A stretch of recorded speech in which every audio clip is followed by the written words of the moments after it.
Kalau kami sekarang akan berdoa meminta sesuatu kepadamu, Allah akan sampaikan, kalau ibadah kamu benar, menjadikan semua aktivitas sebagai ibadah. Lihat janjinya, Abu Daud nomor hadis 649, di hadis qudsi saya pernah bacakan pertemuan lalu. Idza qala al-'abdu, kalau seorang hamba mengatakan pada dirinya, dia berkata khususnya dalam salatnya, iyyaka na'budu, ya Allah mulai sekarang kami akan jadikan seluruh aktivitas kami hanya ibadah untukmu. Di makannya ibadah, minumnya ibadah, kerjanya ibadah, segalanya ibadah. Kami bertekad seperti itu. Wa iyyaka nasta'in, dan jika kemudian dia berkata akan memohon sesuatu, kami kalau butuh apapun kami akan bermohon kepadamu ya Allah, hanya untukmu saja. Lihat jawabannya, hadza baini wa baina abdi, ini perjanjian antara aku dengan hambaku. Wali abdi, kalau hambaku benar ibadahnya, benar makannya ibadah karena Allah, benar minumnya ibadah karena Allah, benar salatnya ibadah karena Allah, masalah apapun yang kamu minta sekarang ini aku akan kabulkan. Sekarang pertanyaannya, kalau Bapak Ibu ditawarkan oleh Allah, apapun yang akan diminta akan dikabulkan, mau minta apa? Ayo, Bapak, ada yang surga, ada yang macam-macam, ada yang mikir dulu, ada yang saking banyaknya nggak bisa disebutkan ya. Baik. Karena itu kita akan diajarkan oleh Allah satu permintaan yang saat kita mohonkan maka semua kebutuhan kita akan terpenuhi. Semua kebutuhan, bukan keinginan tapi kebutuhan. Karena Allah hanya mengabulkan apa yang dibutuhkan, bukan apa yang diinginkan.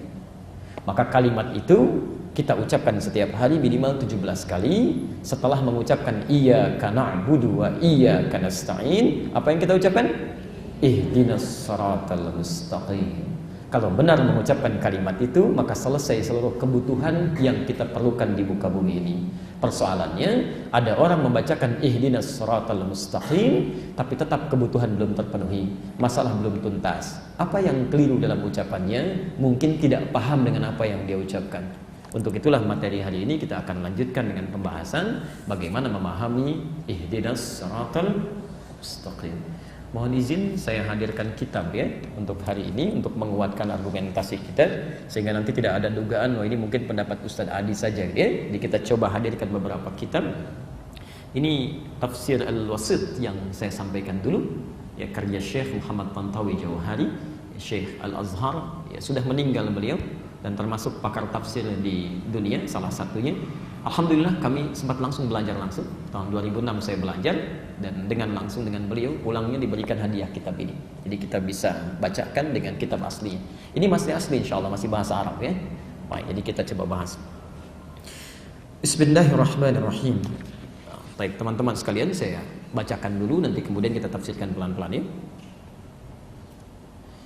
Thumma bayyana subhanahu wa ta'ala. Kemudian Allah subhanahu wa ta'ala menerangkan pada kita, setelah kita membahas iyyaka na'budu wa iyyaka nasta'in ya, anna afdhala syai'in yatlubuhu al-'abdu min rabbi, bahwa jika ada seorang hamba ingin memohon sesuatu kepada Rabbnya, ketika ditawarkan tadi, yang terbaik yang diminta itu, tolong garis bawah ini ya.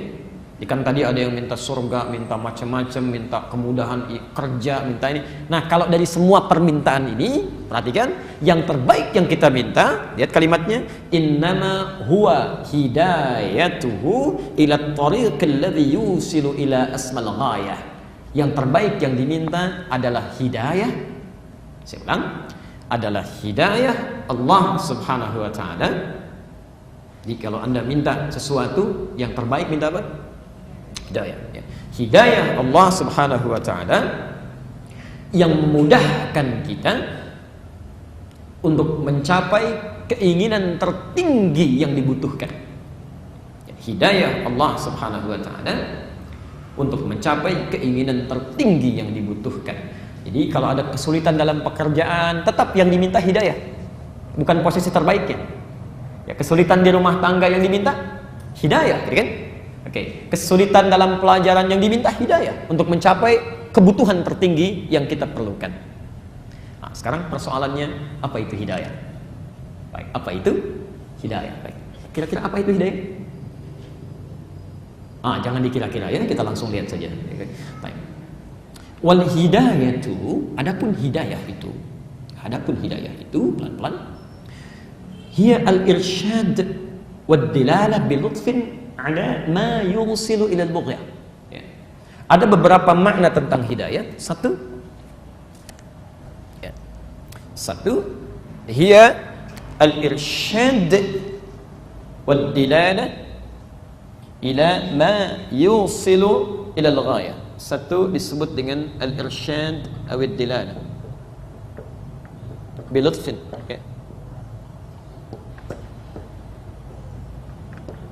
Pelan-pelan. Petunjuk yang sangat lembut, halus, cepat, yang menyampaikan pada tujuan. Yang menyampaikan pada tujuan. Jadi makna yang pertama, pelan-pelan ya. Nanti ada beberapa makna dalam hidayah. Ada sekitar 3 makna. Satu, petunjuk yang sangat lembut, yang sangat halus, yang menyampaikan pada tujuan. Baik, sebentar. Sudah? Baik. Jadi ketika kita mengatakan ya Allah, mohon berikan hamba hidayah, gitu kan? Pelan-pelan. Hidayah, saya tulis dulu ya supaya kita alurnya paham betul. Hidayah. Ini tulisannya. Jamaknya disebut dengan hudan. Jamaknya begini, hudan. Jelas? Sebentar. Kalau Anda ingin memintanya, ya. Jadi ini makna pertama, petunjuk yang menyampaikan pada kemudahan. Jamaknya disebut dengan hudan. Kalau kemudian Anda ingin mintakan petunjuk ini supaya mendapatkan kemudahan dari apa yang ingin kita capai, maka dialihkan kalimatnya ke dalam bentuk fi'il amr, ya, kata permohonan dalam bentuk perintah, ihdi. Ya. Kalau untuk seorang ihdi, kalau untuk kebanyakan tambah na, singkatan dari nahnu, maka menjadi ihdina. Baik. Misal ada kalimat di situ ihdinas siratal mustaqim. Ya. Apa terjemahannya? Tunjukkan kami jalan yang lurus, Masya Allah. Baik, Alhamdulillah. Itu terjemah usap ya. Baik, pelan-pelan. Asalnya, Bapak Ibu sekalian, saya masuk ke siratal mustaqim dulu ya.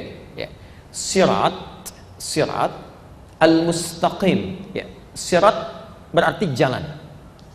Kira-kira sempit atau luas jalannya? Ada yang bilang sempit, ada yang bilang luas. Jemaah Al-Hujah berbeda pendapat tentang sirat. Ada yang sempit, ada yang luas. Masya Allah. Sirat itu asalnya jalan yang terbentang luas, lebar lah gitu ya, lebar. Ya. Tapi Ustadz kan ada keterangan sirat itu seperti rambut dibagi 7 gitu kan. Masya Allah. Nanti Anda di hari kiamat akan lewat jembatan sirat seperti rambut dibagi 7. Anda lewatnya bagaimana? Itu bahasa kiasan ya. Nanti dalam ilmu hadis itu ada lughatul ma'nawiyah, ada bahasa-bahasa kiasan, majaz namanya. Dibacanya harus pakai ilmunya, namanya ilmu balaghah. Dibagi 3 lagi. Katanya ilmu untuk belajar kata-katanya disebut ma'ani, ilmu untuk belajar penjelasannya disebut dengan bayan, ilmu untuk kiasannya disebut dengan badi' nanti. Dan ada beberapa turunan lagi. Maksud sirat dibagi 7 ini, maksudnya itu mengilustrasikan kepada orang yang kurang amal. Seakan-akan ketika dia nggak punya bekalnya, mau jalannya agak susah. Seperti rambut terbagi 7. Kalau orang yang punya amal gampang aja lewat. Ada yang lari, ada yang secepat kilat, ada yang tembusnya cepat sekali. Itu bayangan dibagi 7 itu pada orang-orang yang merasa nggak punya bekal. Karena nggak punya bekal, tegang dirinya, seakan-akan sulit melewatinya. Seperti halnya rambut dibagi 7. Sulit untuk melewat. Ya. Bahkan ada di antara mereka yang masuk neraka tanpa hisab. Langsung. Ya. Pernah dengar masuk surga tanpa hisab? Sering. Pernah dengar masuk neraka tanpa hisab? Baru ya. Itu ada di Quran surah ke-18 ayat 100 sampai 101. Posisi paling kiri di atas, sedikit ke bawah. Ya. Ada orang-orang masuk neraka tanpa hisab. Thumma aradna jahannama yawma idzin lil kafirin arda. Ada orang-orang yang saat di hari hisab nanti ya, itu langsung oleh Allah ditampakkan neraka jahanam sejelas-jelasnya. Ya. Kalau kalimat bebasnya begini, kamu nggak usah mikirin hisab dan tempat kamu ya, tempat kamu di sini, udah nggak usah mikirin kitab lagi, nanti langsung aja ke situ. Ya, ada yang begitu tuh, ya. Ada yang masuk surga tanpa hisab, sudah lebih dulu diberi kabar di dunia. Jadi dia belum ke alam kubur, dia belum kemudian dihisab, belum masuk surga, tapi sudah ada beritanya. Kamu dapat kabar gembira akan masuk ke surga yang mengalir keindahan di dalamnya. Itu di Quran surah kedua ayat 25, posisi paling kanan sebelah atas. Ya. Tapi ada juga orang yang sebelum dia masuk ke dalam nerakanya, hisabnya kata Allah, kamu nggak usah mikir ya. Gak usah repot. Tempat kamu di sini nih, di neraka, tempatnya jahanam. Gak usah dipikirin, nanti langsung ke situ aja. Ya. Siapa mereka itu ayat 101-nya? Alladzina kanat a'yunuhum fi ghita'in an dzikri, yaitu orang yang saat di dunia itu susah sekali tuh matanya melihat kebaikan. Ya, terhalang gitu ya. Lihat orang ke masjid gak ada getaran, padahal Allah itu saking sayangnya diperlihatkan supaya dia mau ibadah tuh. Ya, ada orang dewasa, sampai laki-laki, perempuan, sampai anak kecil yang belum balik, Pak, bawa tas ke masjid sebelum azan, lewatin dia, Om, ayo, kamu aja duluan. Masya Allah, dia sendiri gak ke masjid. Ya, di dalam pandangannya sudah diperlihatkan. Wa kanu la yastati'una sam'a, telinganya gak bisa dengar. Azan gak bisa dengar azan marah-marah, dengar Quran ngajak berselisih macam-macam. Nanti kalau tidak tobat orang seperti itu, banyak amal salahnya, tidak ada amal solehnya. Kata Allah, gak usah repot mikirin ya, langsung nih neraka jahanam tanpa hisab, masuk sana. Hati-hati ya, hati-hati teman-teman sekalian. Nah, saya kembalikan dulu, itu yang dimaksudkan, dia nggak mikirin sir, takut dia. Dia karena nggak punya bekal, ya. Awas, jangankan urusan akhirat, urusan dunia aja begitu. Ya. Ada penjahat misalnya kan, mohon maaf banyak kesalahannya. Dia lewat di kalangan orang-orang yang ramai itu malu itu, takut dia. Ya, takut terlihat sesuatu, takut terdeteksi, apalagi urusan akhirat yang segalanya menegangkan. Hati-hati, makanya seakan terbelah menjadi 7. Asalnya siratul luas, panjang. Makanya orang-orang yang banyak bekal tenang aja, meninggalnya juga tenang, tenang. Dan panggilannya menenangkan. Quran surah 89 ayat 27 sampai 30 itu. Ya ayyatuhan nafsun mutmainnah. Hei jiwa yang tenang, karena tenang. Tenang begitu pulang tenang aja, senyum gitu kan. Pulang. Kemarin saya habis sholat subuh ya. Masya Allah ada seorang ibu, Bu, ya, dipanggil oleh Allah gitu ya, 6:30 malamnya. Tenang. Di bulan Al-Muharram, malam yang baik, itu rajin ta'lim itu, Masya Allah. Saat ibu yang lain sibuk arisan, sibuk macam-macam dan sebagainya, beliau gunakan hidupnya untuk belajar. Itu Masya Allah. Sebelum dimandikan saja, belum dimandikan Pak, jamaah sholat subuh sudah pada datang, semasjid datang, belum dimandikan. Apalagi saat dimandikannya, disolatkannya, saat macam-macamnya dimandikan orang khusus tertentu. Jadi setelah itu dikafani, bagaimana orang menyolatkan, menghantarkan dan sebagainya. Siapa dia? Orang yang saat hidupnya menjadikan dirinya sebagai ibadah pada Allah Subhanahu wa taala. Rajin ta'lim itu dalam hidupnya. Rajin banget ya. Saya mengalami 3 itu saat baru pulang dari Indonesia itu. 3 peristiwa yang luar biasa, semuanya perempuan. Satu lagi nanti ada laki-laki. Ya, dia sibuk bekerja, setelah selesai pekerjaannya dia jadikan hidupnya untuk ibadah. Rajin ke masjid, saking rajinnya dikenal sebagai pejuang salat subuh. Itu Allahu Akbar. Begitu wafat, meninggal dunia dengan izin Allah, saking tenangnya yang datang orang-orang masjid, yang nyolatkan, yang takziah, yang macam-macam. Teman pekerjaannya yang datang umumnya karangan bunganya saja. Dunia itu hanya akan melekat pada aspek dunia Anda. Jadi kalau Anda cuma cari teman dunia, saat Anda di dunia, Anda akan diikuti. Saat masuk ke alam berbeda, Anda tidak akan pernah dikenal. Tapi kalau teman akhirat Anda bukan hanya dipikirkan dalam urusan dunia. Di alam kubur Anda didatangi untuk didoakan, diantarkan, dimohonkan kebaikan. Di dalam akhirat pun Anda masih difikirkan. Jadi kalau Anda masih sibuk dengan urusan dunia, silakan saja. Ya, hanya dunia akan Anda dapatkan. Tapi kalau Anda sibuk urusan akhirat, dunia Allah akan ikutkan, akhirat Anda akan jangkau. Karena itu sifatnya mustaqim. Mustaqim itu asalnya bukan lurus ya. Asalnya bukan lurus ya. Asalnya sesuatu yang mudah. Ini ungkapan pada sesuatu yang mudah. Jadi kalau orang Arab menyebutkan jalan yang tidak banyak berliku, menghadirkan kemudahan, ini ada keistiqamah, bisa jalannya lurus. Ya. Dengan yang berliku-liku belok begini, kira-kira lebih cepat mana sampai ke tujuan? Yang lurus atau belok? Lurus. Mudah kan? Nah, jadi ihdinas siratal mustaqim itu asalnya sesungguhnya pada awalnya bukan jalan yang lurus. Tunjukkan kami pada solusi yang sifatnya mudah, tidak berliku gitu. Ya, tidak berliku. Jadi kalau Anda misalnya ada persoalan di pekerjaan, minta ya Allah berikan hamba hidayah. Maksudnya petunjuk ihdinas siratal mustaqim, berikan solusi yang memudahkan. Sampai ke tempat dengan mudah, tidak berliku, itu asalnya. Ya. Maaf, Anda pilih mana? Jalan berliku sampai, jalan lurus tapi macet, pilih mana? Gak mudah ya? Nah, jadi kalimat siratal mustaqim itu asalnya bukan lurus tapi sesuatu yang mudah. Ya, ya.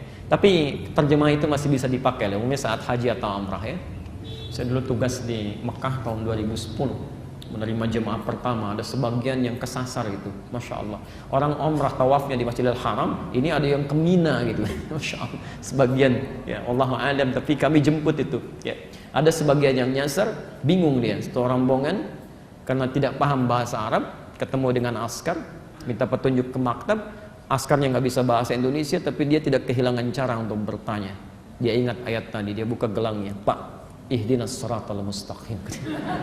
Tunjukkan kami jalan yang lurus, dikasih gelangnya gitu ya. Askarnya nggak bisa bahasa Indonesia, jelaskan susah kan? Bahasa Arab dia nggak paham. Cara terbaik dia teruskan. Siratal ladzina an'amta 'alaihim ghairil maghdubi 'alaihim waladdallin. Kamu ikuti ini ya katanya. Pak, jangan belok-belok nanti tersesat gitu. Baik. Kembalikan ya. Jadi orang-orang yang dekat dengan Allah itu, kembalikan, irsyad wad dilalah bil lutfin. Dalam dirinya akan diberikan petunjuk-petunjuk pada kebaikan. Jadi kalau Bapak Ibu benar ibadahnya, Bu, Pak, ya, dekat dengan Allah, ibadahnya benar, bukan hanya sholatnya saja, pekerjaan segalanya, itu nanti Anda akan dapat dorongan-dorongan kebaikan ditunjukkan oleh Allah.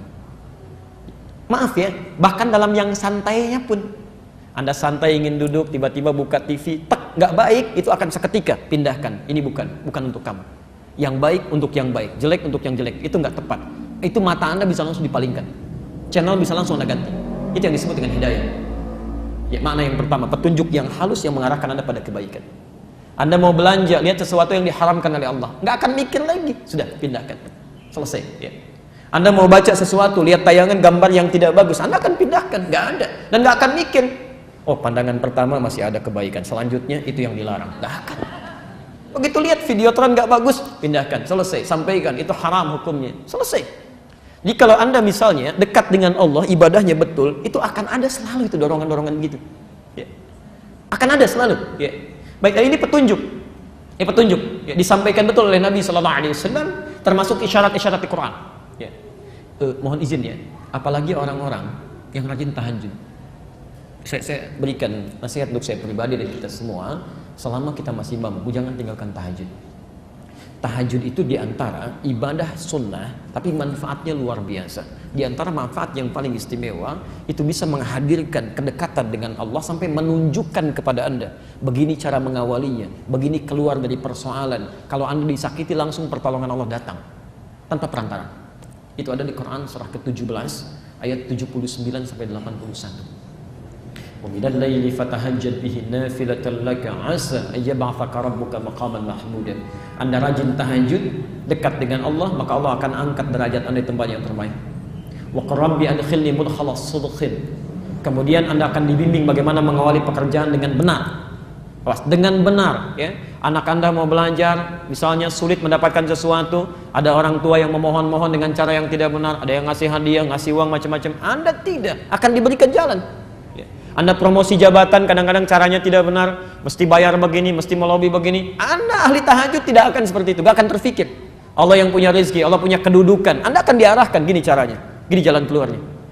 Anda ada di jalan, wa akhriji mukhrajas sidqin, tiba-tiba dari jauh, prit, tolong minggir, Masya Allah. Jika ada petugas berseragam mengatakan kepada Anda, tolong minggir, apa yang terbayang pertama kali dalam kepala Anda? Ahli tahajud gak akan macam-macam, gak ada ahli tahajud tiba-tiba mengeluarkan macam-macam. Nggak ada, nggak akan pernah ada dorongan dalam jiwanya. Saya akan sampaikan apa yang dia minta. Ditanya A, saya jawab A. Kalau salah, saya akui. Bagaimana solusi baiknya? Ya, kalau benar, saya akan sampaikan. Allah akan berikan solusi. Nah, itu yang benar. Ya. Kadang-kadang suka nggak tepat gitu kan? Kadang polisi nggak nanya apa-apa, misal gitu kan, mengeluarkan sesuatu yang tidak ditanyakan. Tolong minggir, sibuk keluarin kartu macam-macam. Belum ditanya apa-apa. Ya. Kami pernah dapat tugas itu, menyampaikan khutbah di wilayah Kuningan, Jakarta, ditemani kawan, kan, Masya Allah, ada salah seorang kerabat kita sudah agak sepuh, dia bawa mobil dari jauh, Masya Allah, prit, minta mundur ke samping, maksudnya menyamping, menepi. Setelah menepi, belum ditanya, teman kami mengeluarkan SIM gitu, kartu kan. Saya diam. Ketika datang dibuka, ya petugasnya bertanya mau kemana B katanya. Karena beliau sudah agak sepuh. Saya pas di depan pakai jas siap khutbah. Saya sampaikan mau khutbah Jumat Pak, langsung aja jalan katanya. Ketika jalan itu saya sampaikan, Pak, kalau kita mau menjawab, jawab sesuai pertanyaan. Polisi tidak bertanya kepada Bapak, coba kartunya mana, cuma menanyakan mau kemana. Pertanyaan mau kemana, jawab dengan tujuan, bukan dengan kartu. Kadang-kadang suka salah tuh ya. Selamat pagi Pak, keluarkan kartu, nggak nyambung. Ya selamat pagi ya jawab selamat pagi. Kalau Anda muslim selamat pagi, assalamualaikum Pak, selesai. Ya, ditanya kalau Anda salah, akui, minta maaf, selesai. Kalau Anda benar, sampaikan. Masih banyak orang-orang baik dalam kehidupan ini. Ya. Kami ngajar di Mabes, di Polda, itu orang-orang baik tuh luar biasa, Masya Allah. Ya, yang ta'lim, yang segala itu, Masya Allah. Ya. Jangan diarahkan orang baik ini, diberi peluang pada yang buruk, itu keliru. Jelas ya? Nah, itulah yang pertama, al-irsyad wa dilalah bil-lutfin. Jadi kalau Anda ada anak-anak gitu kan, ingin dibimbing oleh Allah supaya dapat kebaikan, latih mereka dengan ibadah. Salatnya dekatkan dengan Allah. Di rumah tangga ingin ada petunjuk, itu tidak mudah itu. Tidak mudah, ya. Dan setan rumah tangga itu sangat berbahaya. Jadi kalau Anda tidak mendapatkan petunjuk dari Allah, tidak mudah suami menaruh kepercayaan pada istrinya. Begitu sebaliknya. Ya. Ibu kalau suaminya keluar, ada ketenangan ya dalam jiwanya. Belum tentu itu. Setan itu bekerja, Pak. Ya. Dan setan rumah tangga itu saking bahayanya, itu ditampilkan langsung di Quran. Isyaratnya di Quran surah kedua, Al-Baqarah ayat 102 itu. Posisi paling kiri dari atas sampai ke tengah itu, saking panjangnya bacaan. Ya. Yufarriquna bihi bainal mar'i wa zawji. Tugas pertamanya, dia akan coba pecah belah keharmonisan rumah tangga. Silahkan cek. Bukankah sebelum menikah kadang-kadang dibuat mesra kan? Supaya maksiat itu padahal belum halal. Akarnya belum dilakukan, wah sudah jalan berdua, naik beca berdua, Masya Allah, beca seakan milik bersama, tukang beca nggak ada, jalan aja gitu kan, supaya maksiat, selesai gitu ya. Tapi setelah menikah, Masya Allah, sebulan, 2 bulan, 3 bulan, 6 bulan, indah semua. Setelah itu tidak ada yang paling tidak menyenangkan kecuali pasangan hidupnya. Kalau Anda tidak mendekat kepada Allah, tidak mudah mendapatkan itu. Gak mudah. Silahkan cek ya, setelah setahun, 2 tahun, semuanya punya pengalaman yang sama. Tidak ada yang paling tidak menyenangkan kecuali pasangannya, itu setan. Yufarriquna bihi bainal mar'i wa zawji. Dia akan pecah belah keharmonisan rumah tangga itu supaya terpisah. Ya. Silahkan cek. Mah, papa ke kantor dulu ya. Ya udah hati-hati. Ya udah hati-hati. Suami orang ke kantor, Pak. Masya Allah. Sama. Ya. Perempuan juga begitu. Pak, ke depan dulu ya, nganter. Ya udah hati-hati. Masya Allah. Ya, istri orang nganter, Bu. Disalahin. Ya. Jadi suasana sudah berbeda gitu ya. Nah itu dasim itu. Nanti kita pelajari setelah sampai ke situ ya. Baik, jelas ya? Jelas. Nah, maksud saya, kalau Anda dalam kehidupan sehari-hari belum mendapatkan bimbingan ini, berarti ibadah Anda kurang. Kurang gitu. Ya. Mohon maaf, malam-malam sudah didorong untuk tahajud tapi masih berat. Tapi kalau bola cepat bangun, berarti ada yang kurang. Ibu sama, zakat mal belum direncanakan, zakat mal udah dihitung-hitung. Itu sama, ada yang kurang. Ada yang belum maksimal, ada yang belum maksimal di sini. Belum maksimal. Seharusnya orang yang mengucapkan gini ya, kalau Anda mengucapkan sekali masih lupa itu wajar. 2 kali lupa wajar. 3 kali minta wajar. 17 kali paling minimal Anda ucapkan. Ihdinas siratal mustaqim, ihdinas siratal mustaqim 17 kali dalam sehari. Masa nggak dapat? Harusnya ada gitu kan? Ya, mustahil orang yang punya hidayah itu dapat gerakan dorongan dalam jiwanya, keluar masjid nggak akan pernah kaki kanan dilangkahkan, pasti kiri. Begitu kanan dia tarik lagi, pasti kiri itu. Ya, masuknya pasti kanan. Ya, jadi itu yang simple gitu. Duduk, bismillah, minum dilihat dulu punya saya bukan. Diminum, bismillah. Itu ada dorongan tuh. Kalau Anda sudah mendapatkan itu, pertahankan, itu kenikmatan. Kenikmatan. Dan nanti tingkatan godaannya semakin tinggi lagi. Ya. Jelas pada yang pertama? Oke, baik. Yang kedua, jadi kita sampai solusi ya, bukan cuman persoalan. Jadi di sini diartikan petunjuk yang halus pada capaian kebaikan. Maksudnya kalau Anda ingin dapat petunjuk itu tingkatkan ibadah. Ya, nanti akan ada dorongan-dorongan dalam jiwa kita. Ya. Baik. Bismillah. Wa tusnadul hidayatu ila Allah wa ila Nabi sallallahu alaihi wasallam wa ila Al-Qur'an. Baik. Petunjuk-petunjuk tadi yang bisa Anda raih itu lewat ibadah, bisa Anda dapatkan caranya yang disandingkan kepada Allah Subhanahu wa taala. Misal, Anda ingin dapatkan petunjuk dari Allah, kemudahan-kemudahan tadi ya, ada dorongan kebaikan dan sebagainya. Kata muallif kitab ini, wa tusnadu ilallahi, ya, disandarkan kepada Allah. Maksudnya apa? Kalau Anda ingin dapatkan dorongan kebaikan tadi, dekati petunjuk-petunjuk Allah. Allah minta apa saja? Ya. Misal, Allah minta kita misalnya tunaikan salat, maksimalkan salat. Ya. Dalam sehari berapa kali salat? Berapa waktu? 5 waktu. 7 berapa rakaat? 17 rakaat. Alhamdulillah, usia segini masih 5 waktu, masih 17 rakaat. Masya Allah. Ada anak usia 7 tahun, sholatnya 5 waktu, 17 rakaat. Ada orang diberikan 70 tahun, masih 17 rakaat juga. Anda butuh berapa tahun lagi untuk meningkatkan rakaatnya? Kalau yang 5 waktu itu standar. Standar. Jangankan orang dewasa, anak kecil aja udah melakukan. Ini yang ikhwan ya, teman-teman. Saya pernah saksikan tuh, di Bekasi aja ada satu masjid tuh, Masya Allah.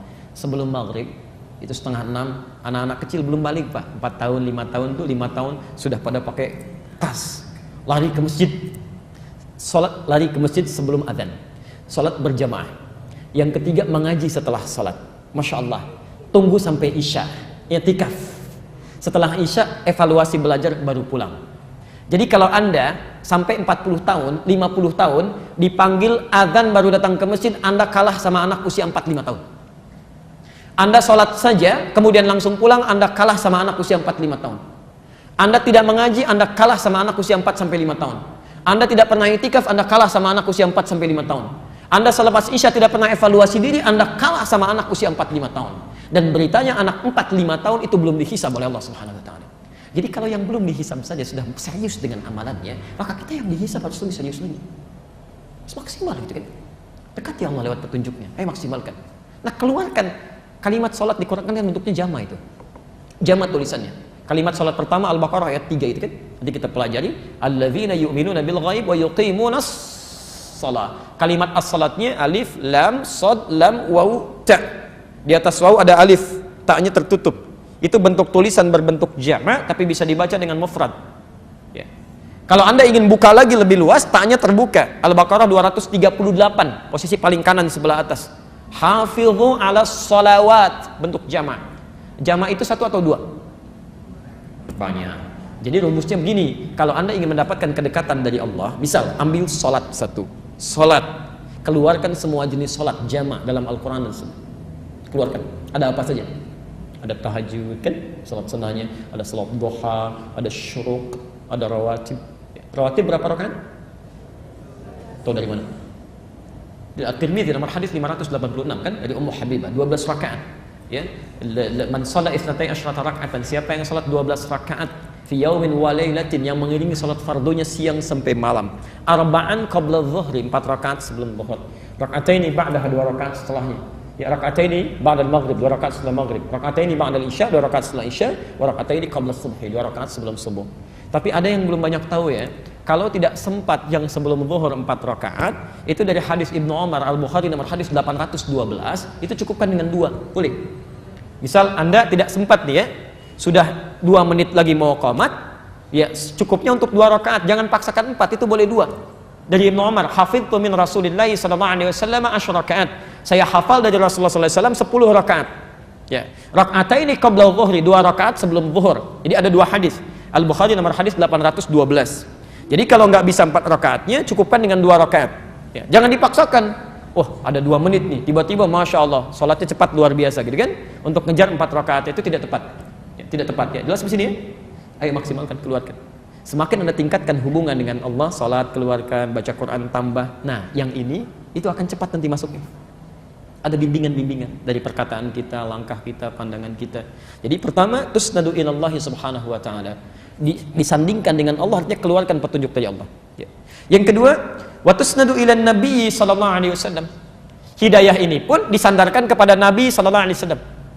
Jadi kalau Anda mendapatkan petunjuk-petunjuk dari Rasulullah sallallahu alaihi wasallam, cepat ambil. Cepat ambil. Karena dengan mengambil petunjuk Nabi, kita praktekkan dalam hidup, itu menghadirkan bimbingan dalam kehidupan kita. Hidayah datang. Ya, misal ada cara minum yang baik menurut Adam. Ada cara minum yang baik menurut Rasulullah sallallahu alaihi wasallam. Sepanjang Nabi memberikan bimbingan cara terbaik, cara Nabi ambil, yang lain tinggalkan. Jelas ya? Ada bangun tidur misalnya, cara baik menurut kesehatan, cara baik menurut Nabi, yang dari Nabi itu pasti yang terbaik. Selain menghadirkan pola kebaikan untuk fisik kita, itu pasti menghadirkan hidayah dalam kebaikan kita. Jelas ya? Jadi sepanjang ada petunjuk dari Nabi, cepat ambil.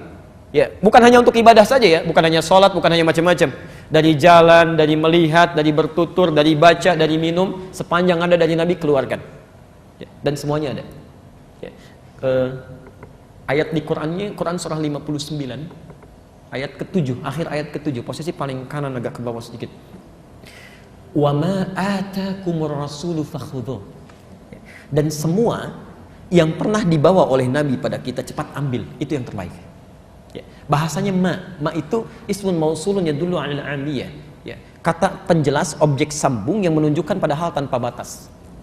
Ya, jadi kalau Anda ingin meniru Nabi, jangan cuma sholatnya bagus, tapi yang lainnya tidak. Ya, Masya Allah, salatnya sesuai dengan sifat salat Nabi, tapi lisannya nggak seperti Nabi. Ya, senang celak sini, celak sana, macam-macam dan sebagainya. Pandangannya nggak seperti Nabi, semua dilihat, kan? Kakinya nggak semua seperti Nabi, semua disinggahi. Nggak begitu. Ini semua dari Nabi, jangan dipisah-pisah. Ya. Baik, apa yang bisa diambil dari Nabi? Quran surah ke-33 ayat 21. Sabar sedikit ya. Jadi kita coba kupas sehingga bahasan kita tidak menghadirkan satu celah atau kebocoran. Ya. Genteng bocor aja kan bermasalah gitu ya. Nah, apalagi kalau hadisnya bocor, itu kan bermasalah. Ya. Baik. Kemarin saya jalan ke satu tempat, tiba-tiba hujan. Ada orang berkata, aduh langit bocor. Masya Allah langit bocor.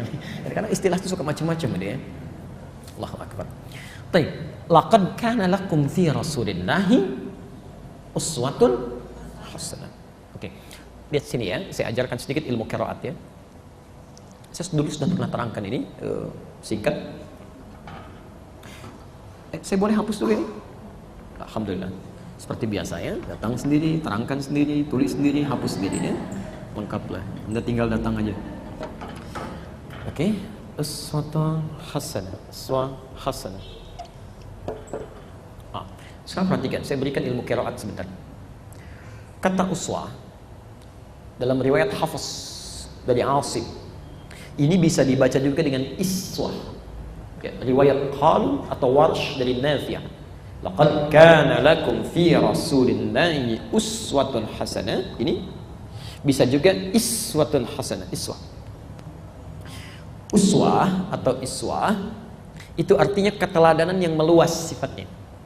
Meluas. Ya. Jadi maksudnya begini. Kalau Anda mengambil kebaikan dari situ, maka Anda pun otomatis akan jadi teladan. Kalau cuma keteladanan yang sifatnya terbatas, tidak meluas, itu disebut dengan qudwah. Qudwah hasanah. Ya. Anda jadi teladan, tapi dari Anda saja yang belajar pada Anda tidak menjadi teladan misal. Jelas ya? Tapi kalau keteladanannya meluas, setiap ada belajar dari situ atau melihat sesuatu baik, jadi baik lagi, jadi baik lagi, jadi baik lagi. Ya. Kenapa Nabi keteladanannya disebut dengan uswah atau iswah? Karena setiap yang melekat pada Nabi, orang-orang di sekitarnya kalau sudah melekat pada Nabi, pasti otomatis akan jadi teladan. Ya. Ada pengusaha belajar dari Nabi, maka orang ini seketika akan jadi teladan bagi pengusaha yang lainnya. Ada dosen, misalnya ustadz, belajar pada Nabi, maka orang ini akan membawa kepribadian Nabi yang jadi teladan lagi. Ya. Termasuk nanti satu masa Bu ya, kita akan bahas ini, ya, dan juga nanti bahasan untuk laki-laki. Kenapa Nabi diizinkan menikah dengan lebih dari 4 perempuan? Lebih, kenapa? Karena seluruh istri-istri Nabi itu dipilihkan oleh Allah, ditetapkan karena mewakili seluruh karakter perempuan di muka bumi ini. Di ibu nanti, kalau pelajari istri-istri Nabi, ibu akan temukan ya, di karakter perempuan di muka bumi ini, Pak, akan terwakili di situ.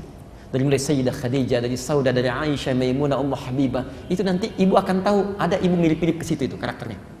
Bukan wajahnya ya, tapi mirip-mirip karakternya. Nanti dari yang paling perhitungan Pak, sampai yang paling cemburuan itu ada. Sebelum menikah dengan Nabi, tapi ketika menikah dengan Nabi, cemburunya jadi ibadah. Kalau si fulana bisa tahajud, saya pun harus bisa. Ya, hitungan tadinya uang belanja, sekarang dari satu kurma bagaimana jadi ibadah. Ya, coba ibu pelajari itu ya, ambil materinya. Kami ada materi tentang pesona istri-istri Rasulullah SAW. Ya, nanti Anda bisa dapatkan itu. Bagaimana Sayyidah Khadijah, Masya Allah Pak.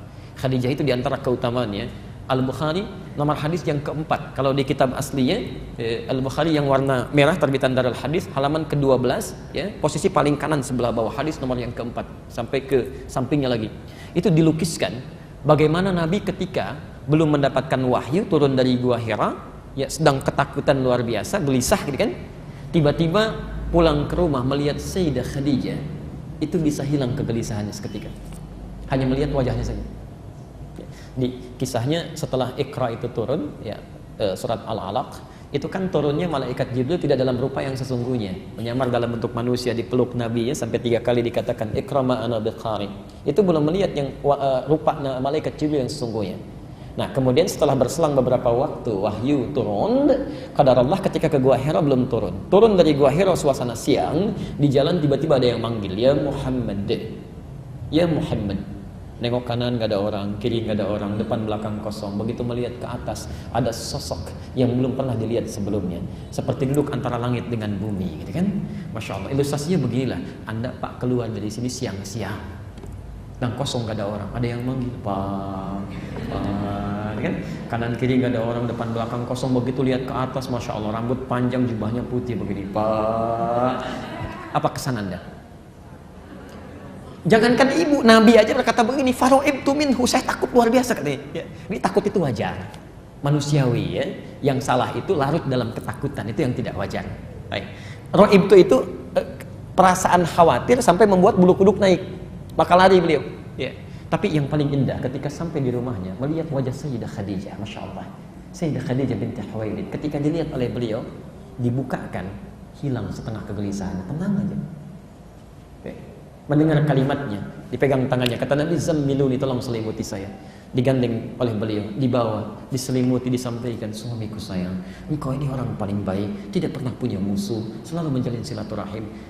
Tanamkan pada dirimu, yakinkan pada jiwamu, aku akan selalu bersamamu dalam suka dan duka.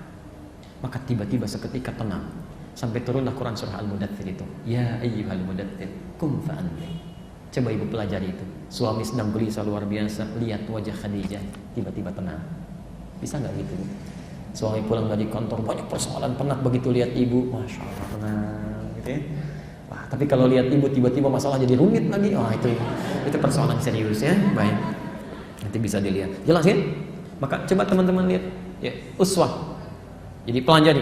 Nah, kalau U tinggi sifatnya, dhammah itu mengumpul. U itu di atas, di bawah. Di atas itu tinggi atau rendah? Tinggi ya? Baik. Kalau I harakatnya di atas, di bawah. Apa namanya? Fathah atau domah? Kasrah ya, bukan fathah, bukan domah. Kasrah. Kasrah itu sesuatu yang pecah. I pecah. Ya, ini kalau kasrah misalnya kan az-zujaj, kaca pecah, terpecah-pecah kecil, ya, terpencar, ya, rendah kecil. Kenapa bisa dibaca dengan dua riwayat? Nanti kalau usia saya sampai menafsirkan ayat ini, kita akan bahas. Yang melekat pada Nabi itu, jangankan yang tinggi-tinggi, yang kecil-kecilnya aja jadi teladan, yang rendahnya aja jadi teladan. Jangankan sholat sunnahnya yang sampai bengkak kakinya, senyumnya jadi teladan, ya, disapanya jadi teladan. Jadi kalau Anda bisa mengambil keteladanan dari Nabi, belum bisa mengambil yang tingginya, ambil yang kecil-kecilnya. Dengan itu Anda akan mendapatkan hidayah, akan ada bimbingan, ada kenikmatan gitu ya. Ya, coba cek, mungkin selama ini hidup kita jauh dari tuntunan, padahal semuanya ada. Teman-teman yang berbisnis, Nabi kan sudah berikan tuntunan berbisnis. Ada kitab tijarah, kitab bisnis. Pengusaha-pengusaha itu yang mengikuti tuntunan itu semuanya Masya Allah, Bu. Ya, berhasil semua. Ya. Teman-teman yang mengajar ada petunjuk dari Nabi. Ada semuanya. Ya. Jadi coba kita keluarkan. Termasuk saya tidak bosan mengingatkan ya. Pernahkah Anda keluarkan petunjuk sebagai orang tua? Ya, petunjuk Nabi di rumah tangga. Bagaimana jadi ayah yang baik sesuai dengan hadis. Ya, bagaimana jadi istri yang baik sesuai petunjuk Nabi. Pernah nggak keluarkan? Kalau boleh saya berikan nasihat ya. Sebulan itu harus punya target. Di rumah dulu misalnya, saya ingin jadi ayah yang baik menurut Quran, menurut Allah dan menurut Nabi. Keluarkan ayat-ayatnya, keluarkan hadisnya. Ibu turunkan, saya ingin jadi ibu yang baik menurut Allah dan Nabi. Keluarkan ayatnya, keluarkan hadisnya, termasuk dengan anak-anak. Tilawahi selama sebulan. Demi Allah saya katakan, tidak ada yang paling indah di rumah tangga kecuali kenikmatan. Kenikmatan. Ya, silahkan, kalau nggak percaya silahkan. Ada petunjuk-petunjuk kebaikan. Yang besar jadi kecil, yang kecil tidak akan pernah mengupas itu. Selalu tertutup, selesai. Jelas ya? Yang terakhir, wa ilal Quran. Ya. Wa ilal Quran. Kadang-kadang tusnadul hidayah, hidayah itu disandingkan kepada Quran. Makanya Quran disebut oleh Allah sebagai hidayah. Tadi masih ingat hidayah jamaknya apa? Hudan, ya? Hudan. Hidayah jamaknya hudan. Al-Baqarah, Quran surah kedua ayat 185. Posisi paling kiri di pertengahan. Syahrul Ramadan alladzi unzila fihil Quran. Ya. Di bulan Ramadan diturunkan Al-Quran. Apa fungsi Quran itu? Hudan. Ada itu? Ya, hudan linnas. Semua isi Quran itu dari Al-Fatihah sampai dengan An-Nas itu isinya petunjuk yang memudahkan kita untuk sampai pada hal yang dibutuhkan. Ya. Jadi kalau Bapak Ibu lekat dengan Al-Quran itu lebih mudah mendapatkan petunjuk. Ya. Silahkan cek, gampang gitu. Ya. Nggak percaya silahkan, semua. Saya bahkan pernah sebutkan di sini. Ya.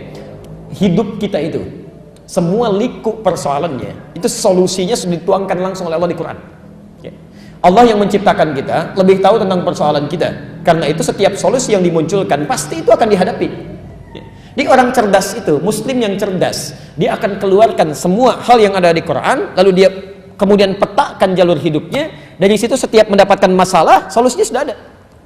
Misal, mohon maaf ya, ada yang tadi di rumah tangga, keluarkan ayat-ayat tentang rumah tangga di Quran. Demi Allah saya katakan, semua masalah di rumah tangga itu semuanya tercantum di situ, dan ini solusinya. Ini akan begini nih, kalau miskomunikasi di mana ayatnya? Dari mulai An-Nisa ayat 34. Kalau tidak bisa diselesaikan dengan berdua, siapa yang dilibatkan? An-Nisa 35. Ya, kalau macam semuanya ada. Anda ketika bekerja, itu diurai oleh Quran. Kemungkinan masalahnya akan begini, begini, begini. Ini solusinya. Jadi kalau Anda tidak pernah mempelajari, misal, jangankan solusinya, Anda nggak pernah kenali masalahnya, Anda bisa kaget itu. Ya, ada yang putus asa, ada yang sampai macam-macam. Padahal semuanya ada. Saya bacakan cepat ya, tapi jangan ditulis. Pesan saya jangan ditulis, supaya tidak ada pertanyaan ya, atau tidak ada permintaan untuk diperlambat. Tolong jangan tulis, dengarkan saja. Sejak sebelum terlahir sampai kita wafat, itu semua petunjuknya sudah ada. Anda misal dalam kandungan supaya lancar, baik, persalinannya nyaman dan sebagainya. Quran surah ke-7 ayat 189. Ketika dilahirkan, bagaimana supaya ASInya lancar, tidak kikuk menjalani tugas sebagai ayah dan ibu yang baru, pembagiannya nyaman. Quran surah kedua ayat 233. Ketika tumbuh, disusui, diberikan ASI sampai 2 tahun itu, ASInya sampai dengan lancar, kemudian apa yang harus dilakukan supaya dekat dengan Allah, taat pada orang tuanya, cepat menangkap pelajaran-pelajaran di sekitarnya. Quran surah 31 ayat 13 sampai dengan 19-nya. Ketika dia mulai sekolah formal, bagaimana cepat menangkap pelajaran supaya dia tidak mudah lupa, cepat dipahaminya. Quran surah 9 ayat 122. Bagaimana kemudian supaya prestasinya terangkat, tidak hanya pintar tapi terangkat prestasinya. Quran surah 58 ayat ke-11-nya. Ketika dia mulai naik lagi masuk kampus, kenal dengan kawannya, bagaimana supaya tidak terjebak dalam lingkungan yang buruk, pergaulan yang bebas, ada LGBT dan sebagainya. Quran surah 49 ayat ke-13-nya. Kemudian kalau ada orang tertarik serius datang untuk melamar, bagaimana aturannya? Quran surah ke-4 ayat ke-4-nya. Kalau jadi menikah, Quran surah 30 ayat 21-nya. Jadi suami istri baru ingin mengenal tugasnya, apa tugas yang harus dipelajari? Quran surah ke-4 ayat 34-nya untuk suami dan istrinya. Suami mulai mencari nafkah, tugas pertamanya bagaimana cara mencarinya? Ini yang standar, Quran surah 2 ayat 168. Kalau kamu cari pakai iman, rezekinya semakin mendekat. Quran surah 2 ayat 172-nya. Ada rezeki lagi yang sudah nunggu kamu sebelum kamu berangkat, dia sudah menantikan. Quran surah 7 ayat 96-nya. Kadang-kadang ibu merawat di rumah tangganya, anaknya rewel, sulit diatur, bagaimana supaya dia hormat pada orang tua sampai tidak mengatakan Quran surah 17 ayat ke-23-nya. Kadang-kadang dalam persoalan demikian Anda kadang capek, lelah dalam suasana demikian, bagaimana mengatasinya? Quran surah 26 ayat ke-80-nya. Atau Anda terkena dengan penyakit, wah yang sudah dokter mengatakan ini nggak mungkin nih solusinya, mereka get up, tangannya hand up, apa yang dilakukan? Quran surah 21 ayat 83 sampai 84-nya.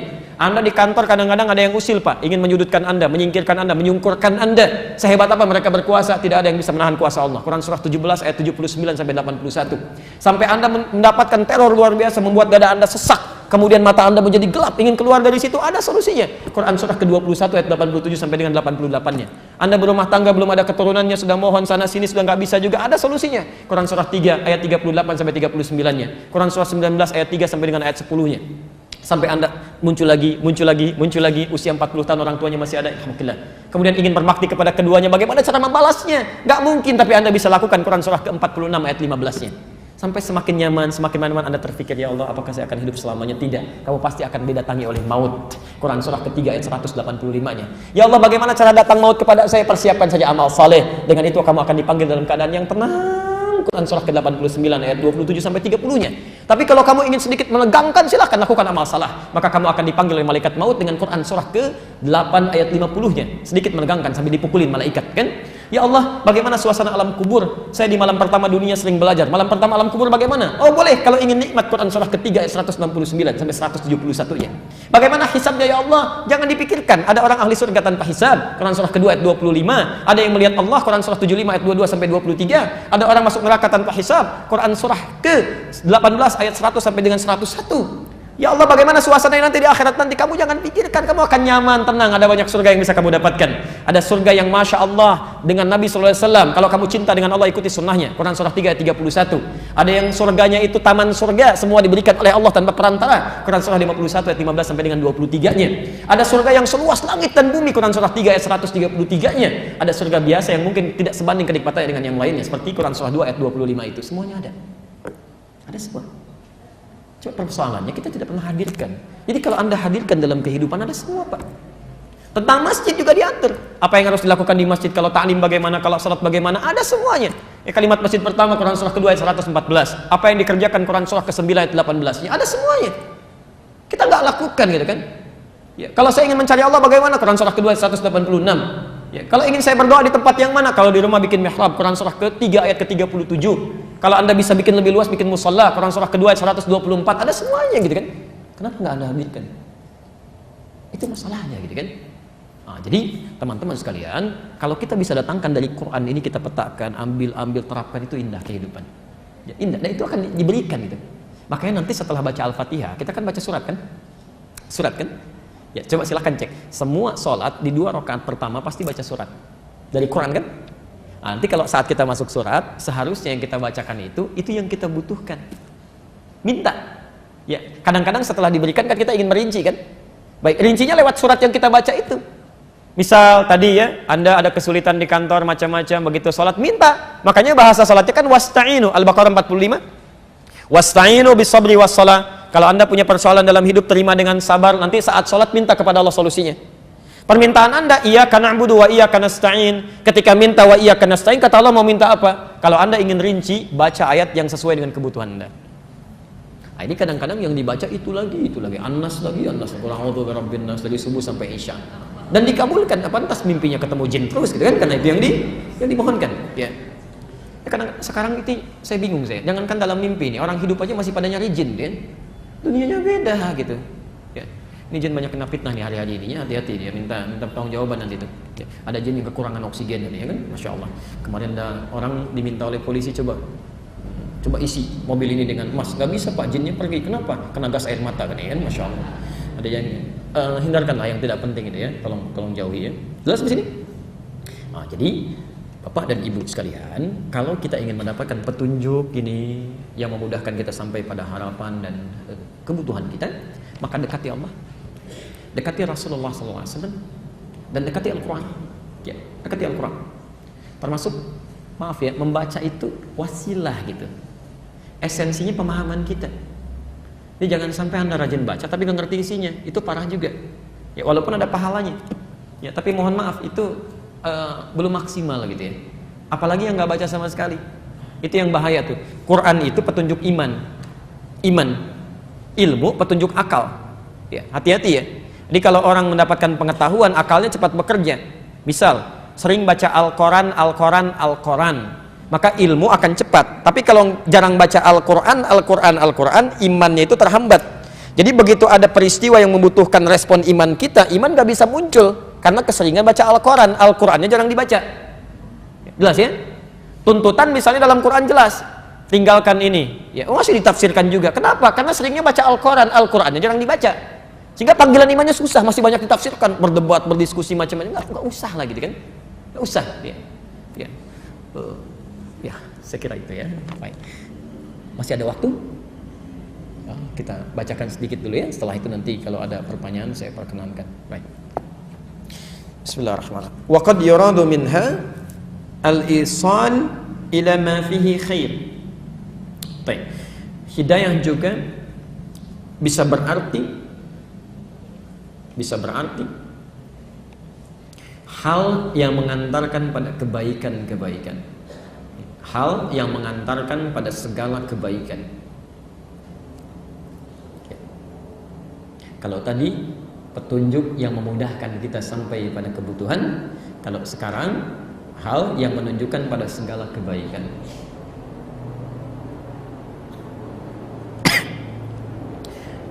Baik, teman-teman sekalian, masih ingat tadi hidayah disandarkan pada siapa saja?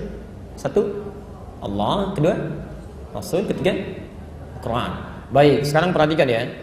Makna kedua ini, kalau disebutkan hal yang menunjukkan kepada kebaikan, diartikan dengan hidayah, maka kebaikan yang dimaksud itu baik menurut Allah, baik menurut Rasul, baik menurut Al-Quran.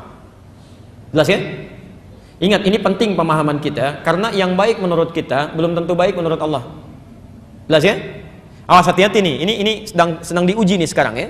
Jadi kalau ada yang baik menurut Allah, baik menurut kita berseberangan, maka yang baik menurut Allah itu yang diambil. Jelas ya? Yang baik menurut kita itu tinggalkan.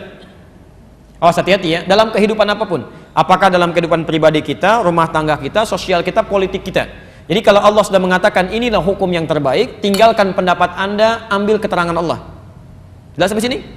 Nah, orang-orang yang dekat dengan Allah itu nggak akan mikir lagi. Jadi kalau sesuatu bertentangan dengan hukum dunia, dia nggak akan mikir, langsung ambil petunjuk Allah. Itu tandanya kuat hidayahnya. Tapi kalau Anda masih menimbang-nimbang, itu artinya ada yang kurang bekalnya dalam kehidupan kita. Jelas sampai sini? Oke, sekarang kita sedang ta'lim ya. Saya beri contoh misal. Hadis riwayat Al-Bukhari nomor hadis 71, Kitabul Ilmi, posisi paling kiri sebelah atas di kitabnya. Saya bacakan hadisnya. Man yuridillahu bihi khaira yufaqihu fiddin. Siapapun yang diinginkan oleh Allah untuk menjadi orang baik, memiliki sifat-sifat kebaikan, maka yang pertama diberikan oleh Allah yufaqihu fiddin. Dia akan dibimbing, diringankan langkahnya untuk mempelajari agamanya, untuk memahami, bahasanya fikih itu paham ya. Dimohon izin. Jadi kalau orang diinginkan oleh Allah menjadi baik, ternyata yang diberikan pertama kali bukan dunia. Mohon maaf, kalau Anda mengalami peningkatan dunia, materi, harta benda meningkat, saat yang bersamaan Anda tidak mengerti tentang agama Anda bukan orang baik menurut Allah. Belum. Anda meningkat kedudukan, promosi jabatan, tapi belum paham tentang tuntunan, belum yang tahu mana yang benar diikuti, yang salah yang harus tinggalkan, Anda belum jadi orang baik. Nah, saat Allah menginginkan seseorang menjadi baik, yang pertama diberikan bukan dunia, dibimbing ia untuk memahami ajaran agamanya. Berbahagialah saat kita berada di sini, yang belum tentu didapatkan oleh semua orang, gitu kan? Anda diringankan langkahnya, ditempatkan di sini, langsung diundang ke rumah Allah, bukan di tempat biasa. Itu tandanya Allah sudah menginginkan kita berubah jadi orang baik. Ya, maka nikmati itu, dapatkan. Tapi yang paling menarik begini, taklim yang dimaksud tidak semua taklim itu baik. Dalam bahasa hadisnya yufaqihu, yang bisa memahamkan Anda tentang agama. Jadi tidak semua taklim bisa jadi baik. Kalau Anda misalnya menghadiri majelis taklim, datang belajar, tapi membuat Anda tidak dekat dengan Allah, materinya tidak memahamkan Anda tentang agama, itu pun bukan taklim yang baik. Jelas ya? Ya. Anda belajar misalnya kan, tiba-tiba maaf, ada ketawa yang tidak jelas, isi yang kejauh kemana tidak berkaitan, gitu kan? Hal-hal yang tidak mendekatkan diri Anda dengan Allah, itu bukan taklim yang baik. Jadi ukuran kebaikan yang mendapatkan hidayah itu adalah orang-orang yang menyertakan kebaikan itu sesuai dengan ketentuan Allah. Jadi tidak semua orang ikut taklim aja jadi baik menurut Allah, belum tentu. Ya kecuali kalau taklim yang diikuti mendekatkan diri dia dengan Allah. Jelas ya? Baik, karena itu coba cek. Kalau Anda dalam keseharian masih lekat dengan panggilan dunia, petunjuk Allah belum diambil, ada yang kurang dalam ibadahnya. Teman-teman dalam Jumatan, ya. Saat Anda sibuk dengan pekerjaan, ada proyek miliaran, ada panggilan Jumat, mana yang didahulukan? Kalau Anda simpan dulu cepat, respon itu seruan Jumat, iman Anda bagus. Petunjuk pada kebaikan menurut Allah. Tapi kalau Anda abai-abaikan sholat, yang fardu kadang disimpan, dunia dikejar-kejar, Allahu Akbar, itu berarti belum ada hidayah ilal khair. Belum kuat itu. Ya. Ibu sedang belanja di mall, tiba-tiba adzan, Allahu Akbar, sholat dulu atau teruskan transaksi. Alhamdulillah. Begitu mau sholat dulu, tiba-tiba berbunyi lagi panggilannya. Diskonnya naik 90%, apa yang dilakukan? Nah, itu ujiannya di situ ya. Baik. Jelas di sini? Baik. Saya baru bacakan 2 kalimat, ya kita simpan dulu ya sampai sini karena sekarang asarnya alhamdulillah agak lebih cepat ya. Tinggal 6 menit lagi ya. Saya bacakan ini dulu ya. Kita baru ambil 2 makna kan? Ya, baru 2 makna hidayah, satu petunjuk yang mendekatkan kita pada kebutuhan yang diridhoi oleh Allah, yang kedua adalah hal-hal yang mengantarkan pada kebaikan menurut ukuran Allah, Rasul, dan Al-Quran. Nanti ada makna yang lainnya kita akan pelajari pada kesempatan yang akan datang ya. Baik.